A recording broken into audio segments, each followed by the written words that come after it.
కేపాల్ గారు మీరు మతి ఉండి మాట్లాడుతురా, మతి భ్రమించి మాట్లాడుతురా ఒకసారి చూసుకోవాలా.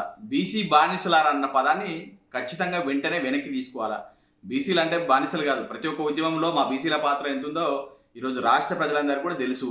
ఎక్కడ స్పందించాలో మాకు తెలుసు. బీసీలకు ఈరోజు ప్రత్యేక తెలంగాణ రాష్ట్రాన్ని కొట్లాడి సాధించిన ఒక గొప్ప వ్యక్తి కేసీఆర్ గారు. అలాంటి కేసీఆర్ గారి కుటుంబంలో ఒకరైనా ఉద్యమ స్ఫూర్తి కలిగిన ఒక మహానాయకురాలు కవిత గారిని పట్టుకొని మీ అన్నకు బీసీయా, మీ నాన్న బీసీయా అంటే, ఇలా బీసీ కులగణన గురించి మాట్లాడుతున్న మేనిఫెస్టోలో పెట్టిన రాహుల్ గాంధీ బీసీయా, ఇలా తెలంగాణ రాష్ట్రంలో బీసీ కులగణన గురించి మాట్లాడుతున్న రేవంత్ రెడ్డి గారు బీసీయా?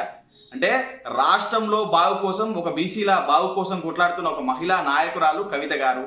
ఇలా ఈరోజు తెలంగాణ రాష్ట్ర బీసీ నాయకులంతా కూడా కవిత గారి ఇంటికి తరలి వెళ్తా ఉన్నారు. కవిత గారిని కలిస్తే మళ్ళా కవిత గారు అయితేనే ఒక పోరాట స్ఫూర్తితో కొట్లాడగలరు, బీసీలకు న్యాయం జరుగుతుందన్న ఒక ఉద్దేశంతో వెళ్తా ఉంటే ఈరోజు మీకు కండ్లు మాడుతూ ఉన్నాయి. కవిత గారు బయటకు ఎందుకు వస్తున్నారని చెప్పేసి మీ కండ్లు మండి ఇలాంటి మాటలు మాట్లాడుతున్నారు, మాట్లాడిస్తా ఉన్నారు. ఒక విషయం గుర్తించుకోవాలా. ఈరోజు మీరు ఏమంటా ఉన్నారు? బీసీలు కాదు మీరు వెలమలు, దొరలు అని అంటా ఉన్నారు. ఇట్లనే రావులు, దొరలు అని చెప్పేసి ప్రచారాలు చేస్తూ ఈరోజు ప్రభుత్వంలో దొంగ మాటలు చెప్పి కాంగ్రెస్ ప్రభుత్వాన్ని తీసుకొచ్చిరు.